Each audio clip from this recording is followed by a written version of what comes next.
네, 일본 후쿠시마 원전 사고가 발생한 지 11년이 지났지만 인근 수산물에서는 여전히 다른 곳보다 방사성 물질이 4배 높게 검출됐습니다. 하지만 일본은 자국 식품에 문제가 없다고 홍보하면서 내년 상반기에 원전 오염수를 해양에 방류하겠다는 뜻을 호소하고 있습니다. 윤혜리 기자입니다. 삼중 수소가 포함된 오염수는 정화 처리한 뒤 바다로 내보내기 때문에 안전하다. 삼중 수소가 건강에 미치는 영향은 염려하지 않아도 된다. 지난해 12월 일본 정부가 자국 내 전국 학교에 200만 장 넘게 뿌린 홍보물입니다. 방사선 물질인 삼중 수소가 포함된 오염수가 안전하다는 내용이 담겼는데 일본 내에서도 논란이 되자 결국 회수했습니다. 일본 정부는 일본산 식품에 대해서도 문제가 없다고 주장하고 있지만 정작 공개된 자료 내용은 달랐습니다.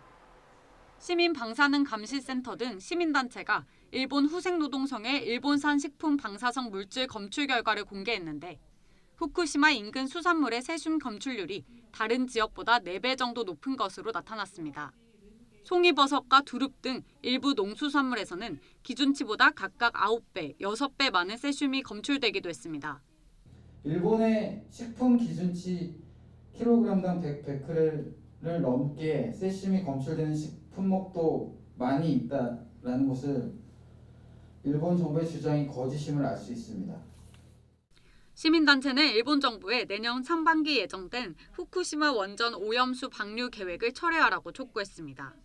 우리 정부를 향해서도 일본에 대해 여러 차례 유감을 표명하긴 했지만 이런 노력이 일회성에 그쳐선 안 된다고 지적했습니다. 우리는 일본 정부가 바다에 오염수를 버리려는 것에 대해서 적극적으로 당연히 막아야 하고 일본 정부는 방사능 오염수 해양 방류를 포기해야 하며 국회는 지난해 6월 본회의에서 일본 정부의 후쿠시마 원전 방사능 오염수 해양 방출 결정을 규탄하는 결의안을 채택했습니다. 국제사회에서도 우려가 잇따르는 가운데 국제원자력기구 IAEA는 오는 4월 오염수 처리 안정성과 관련해 후쿠시마 현지를 답사한 조사 결과를 발표할 예정입니다. YTN 윤혜리입니다.